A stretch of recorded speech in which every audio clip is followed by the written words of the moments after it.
السلام علیکم ورحمۃ اللہ وبرکاتہ۔ رب اشرح لی صدری ویسر لی امری واحلل عقدۃ من لسانی یفقہوا قولی۔ بسم اللہ الرحمن الرحیم۔ وَيَسْتَفْتُونَكَ، اور وہ فتویٰ پوچھتے ہیں آپ سے، فی النساء، عورتوں کے متعلق، قل کہہ دیں اللہ تعالیٰ یفتیکم، وہ فتویٰ دیتا ہے تمہیں، فیہن، ان کے متعلق، وما، اور جو کچھ یتلا پڑھی جاتی ہیں، علیکم، تمہارے اوپر، فی الکتاب، کتاب میں سے، فی یتاما، یتام النساء، یتیم عورتوں کے متعلق،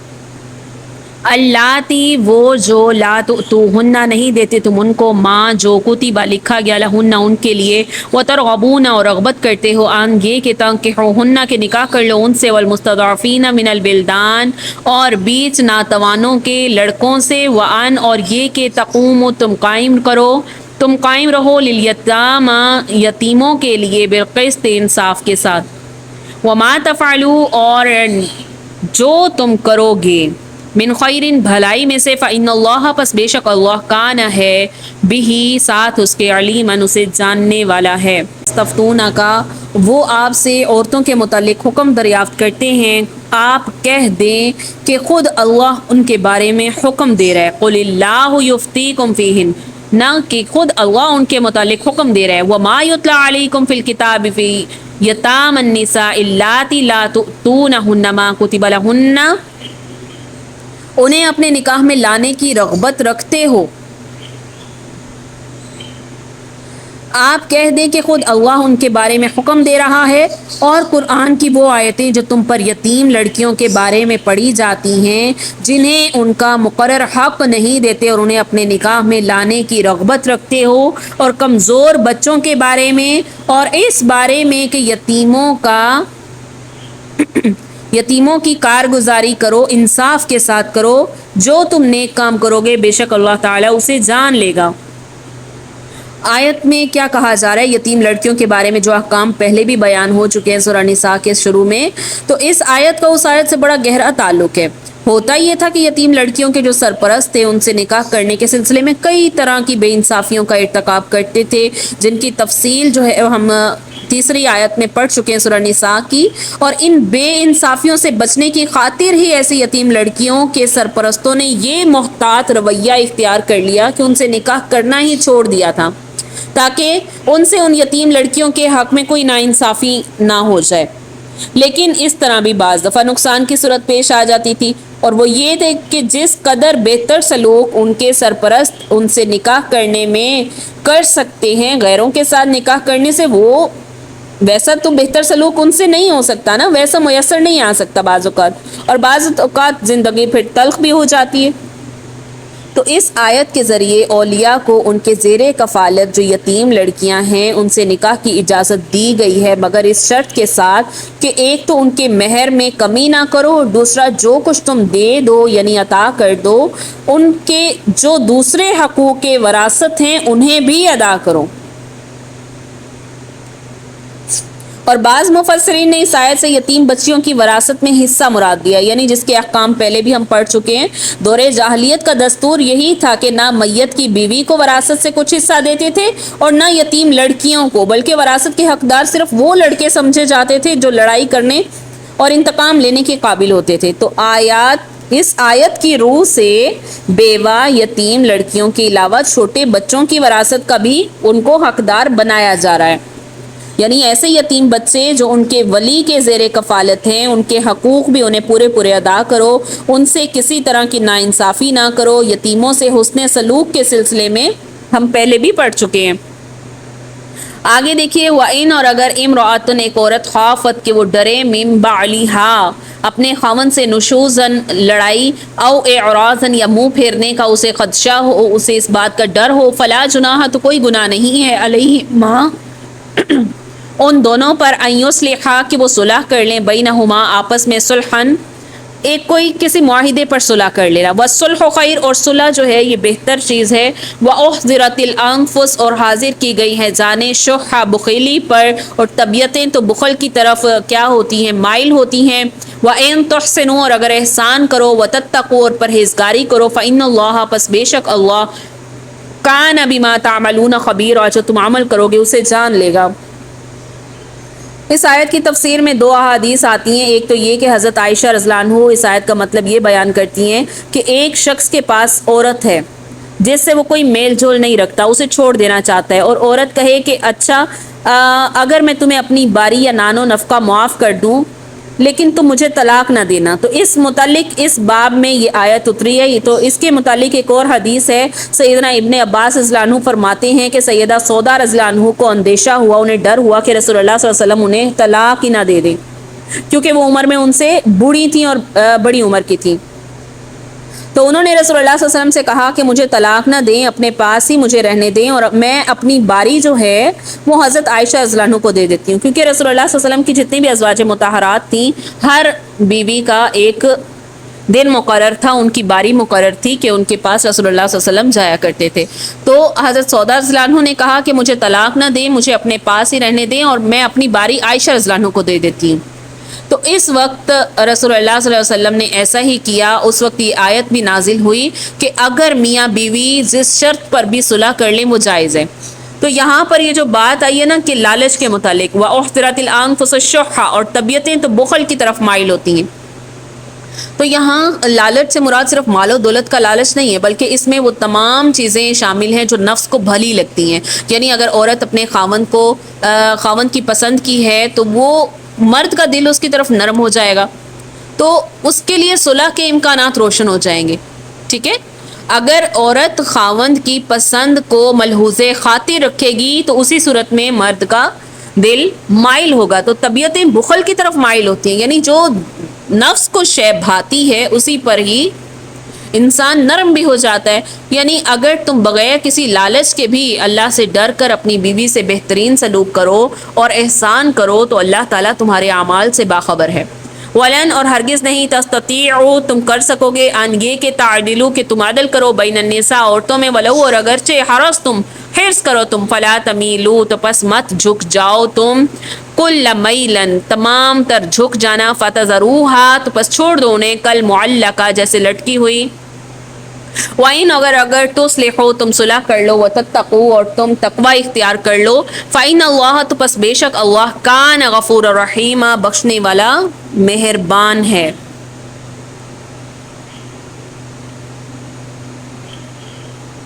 آیت میں کیا کہا جا رہا ہے کہ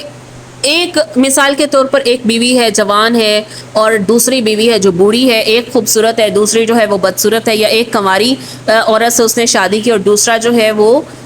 شادی شدہ تھی یا بیوہ تھی. تو اسی طرح ایک خوش مزاج ہے، دوسری تلخ مزاج ہے، یا ایک ذہین ہے، دوسری کن ذہن ہے. تو یہ ایسی صفات ہیں جن میں اگرچہ عورت کا اپنا کوئی عمل دخل نہیں ہے، لیکن یہ خاوند کے لیے میلان یا عدم میلان کا باعث ضرور بنتی ہے کہ خاوند اس کی طرف مائل ہوتا ہے یا اس کی طرف مائل نہیں ہوتا ہے. تو یہ فطری امر ہے. تو اس قسم کے میلان میں انسان کا اپنا کوئی کنٹرول نہیں ہوتا. تو ایسے امور پر اللہ کی طرف سے گرفت اور مواخذہ نہیں ہوگا. مواخذہ تو صرف ان باتوں پر ہوگا جو انسان کے اپنے اختیار میں ہو. مثال کے طور پر نان نفقہ دینا یا دیگر ضروریات زندگی کا خیال رکھنا، عورتوں کی باری مقرر کرنا وغیرہ وغیرہ، یہ انسان کے بس میں ہیں. تو انہی کے متعلق کہا جاتا ہے کہ احتیاط کرو اور اللہ سے ڈرو. ٹھیک ہے، اگلی آیت دیکھیے، وَإِنْ، اور اگر یتفرقا، جدا ہو جائیں دونوں، یغنِ اللہ، تو بے پرواہ کر دے گا اللہ، کلًا، ہر ایک کو، من سعتی، اپنی کس کے، اپنی دولت کے مطابق. وکان اللہ، اور ہے اللہ تعالیٰ، واسعاً، وسعت والا، حکیماً، حکمت والا ہے. یعنی کہ اگر ان میں نباہ نہ ہو سکے، حسن معاشرت کی کوئی بھی صورت نظر نہ آ رہی ہو شوہر اور میاں بیوی کے درمیان، تو اسلام اس بات پر مجبور نہیں کرتا کہ وہ ایک ہی گھرانے میں ہر وقت لڑائی جھگڑے کی فضا قائم رکھیں اور گھر کو جہنم بنائے رکھیں. تو اس سے بہتر ہے کہ وہ ایک دوسرے سے علیحدہ ہو جائے. پھر چاہے مرد طلاق دے دے یا عورت خلا لے لے، پھر دونوں کا اللہ مالک ہے اور اللہ ان کے لیے آسانیاں پیدا فرما دے گا. اور بعض اوقات یہ بات جو ہے یہ تجربے میں بھی آتی ہے کہ دو میاں بیوی جن کا آپس میں نباہ ممکن نظر نہیں آ رہا ہوتا اور وہ دونوں ایک دوسرے کے اوپر کیا کرتے ہیں، الزام ہی لگا رہے ہوتے ہیں کہ اس کا قصور ہے، اس کا قصور ہے. تو اس طرح کے جب حالات پیدا ہو جائیں، یعنی کہ گھروں میں سکھ چین ہی نہ رہے، تو اب ان کے لیے اللہ تعالیٰ نے راہ دے دی کہ وہ دونوں الگ ہو جائیں. تو اللہ ان کے کیا کر دے گا، ان دونوں کو اپنی دولت سے غنی کر دے گا. کیونکہ ہو سکتا ہے کہ جب یہ جو بدگمانیاں ہیں اس رشتے میں، تو کوئی نیا گھر جب میسر آتا ہے، نیا ماحول میسر آتا ہے، تو جس میں ذہن ایک دوسرے کی طرف سے بالکل صاف ہوتا ہے، تو اس طرح کی لڑائی جھگڑے پیدا نہیں ہوتے، تو انسان کی زندگی جو ہے وہ حشاش بشاش گزرتی ہے۔ وَلِلَّهِ، اور اللہ ہی کے لیے ہے، ما فی السماوات جو آسمانوں میں ہے، وما فی الارض اور جو زمین میں ہے، وَلَقَدْ اور البتہ تحقیق، وصینا وصیت کی اس نے، الذین ان لوگوں کو، اوت الکتاب جو دیے گئے کتاب، من قبلکم تم سے پہلے، وایاکم اور تم کو، ان اتقوا کہ پرہیزگاری کرو، اللہ سے یا ڈرو اللہ سے، وان اور اگر تکفروا تم کفر کرو گے، فإن تو پس بے شک للہ اللہ ہی کے لیے ہے، ما فی السماوات جو آسمانوں میں ہے، وما فی الارض اور جو زمینوں میں ہے، وکان اللہ اور ہے اللہ تعالی، غنیجن غنی ہے، حمیدن اور کیا ہے، حمد و ثنا والا ہے۔ تو دیکھیے اللہ کی بے نیازی کے متعلق اس کا عالم یہ ہے کہ رسول اللہ صلی اللہ علیہ وسلم فرماتے ہیں کہ اللہ تعالیٰ خود فرماتا ہے کہ اے میرے بندو، اگر تمہارے اگلے پچھلے انسان اور جن تمام مخلوقات یہ جمع ہو جائیں اور سب کے سب متقی آدمی کے دل کی طرح ہو جائیں، تو اس سے میری سلطنت میں کچھ اضافہ نہیں ہوگا، اور اگر تمہارے اگلے پچھلے انسان اور جن سب کے سب کسی فاجر آدمی کے دل کی طرح ہو جائیں، تو اس سے بھی میری سلطنت میں کوئی کمی واقع نہیں ہوگی۔ تو اے میرے بندو، اگر تمہارے اگلے اور پچھلے انسان اور جن سب کے سب ایک میدان میں کھڑے ہو کر مجھ سے مانگے اور میں ہر ایک کو اس کی مطلوبہ چیز دے دوں، تو بھی میرے پاس کوئی کمی نہیں آئے گی، مگر صرف اتنی کہ جتنی سوئی کو سمندر میں ڈبونے سے آتی ہے۔ وَلِلَّهِ اور اللہ ہی کے لیے ہے، ما فی السماوات جو آسمانوں میں ہے، وما فی الارض اور جو زمینوں میں ہے، وَكَفَى اور کافی ہے، بِاللَّهِ اللہ وکیلا کارساز کافی ہے۔ تو ان آیات میں، یہ دونوں آیات جو آئی ہیں، اس میں 3 مرتبہ یہ جملہ دہرایا گیا ہے، وَلِلَّهِ ما فی السماوات وما فی الارض۔ تو یہاں پر تینوں دفعہ اس کا استعمال الگ الگ مقصد کے لیے ہوا ہے۔ پہلی بار تو یہ وسعت اس میں بتانا مقصود ہے، یعنی کہ ہر کسی بھی قسم کی کوئی کمی جو ہے وہ اللہ کے ہاں نہیں ہے، کسی بھی شے کی کوئی کمی اللہ کے ہاں نہیں ہے، کیونکہ آسمان اور زمین کی ایک ایک چیز اس کی ملکیت میں ہے۔ اگر کسی جوڑے میں حالات کی ناسازگاری کی بنا پر جدائی ہو گئی ہے، یعنی میاں بیوی میں، تو اب اللہ ان دونوں کے لیے بہتر حالات پیدا کر سکتا ہے، کیونکہ ہر طرح کے اسباب اور وسائل پر اس کا پورا کنٹرول ہے۔ دوسری مرتبہ جب یہ جملہ دہرایا گیا تو اس میں بطور دلیل پیش کیا گیا کہ اللہ کی خاص مہربانی اور فضل ہے کہ اس نے تم سے پہلے لوگوں کو بھی اور خاص تمہیں بھی شریعت نازل فرما کر ان احکامات پر عمل کرنے اور اللہ سے ڈرتے رہنے کا حکم دیا ہے، اور شریعت کے تمام احکام وہ دینی اور دنیاوی مصلحتوں کے بنا پر ہی ہوتے ہیں، اس میں تمہارا ہی فائدہ ہے، اسی لیے تمہارے اوپر واجب کیے گئے۔ ان کاموں میں تمہارا نقصان ہوتا تو وہ تمہارے اوپر حرام کیے جاتے نا۔ تو کیا ہے کہ اللہ کا نہ تمہاری اطاعت سے کچھ سنورتا ہے، نہ ہی تمہاری نافرمانی سے کچھ بگڑ سکتا ہے، اس لیے کہ پوری کائنات کا مالک تو پہلے ہی ہے، اللہ پہلے ہی پوری کائنات کا مالک ہے، تو تمہاری فرما برداری یا نافرمانی سے بے نیاز ہے، ٹھیک ہے۔ اور جو تیسری مرتبہ یہ بات دہرائی گئی ہے تو اس کا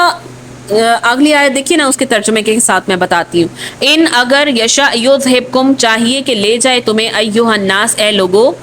ویاتی اور وہ لے آئے بآخرین دوسرے لوگوں کو، وکان اللہ تو ہے اللہ تعالی علی ذالک قدیر ہر شے پر قادر ہے، اس بات پر بھی وہ قادر ہے، قدرت رکھتا ہے۔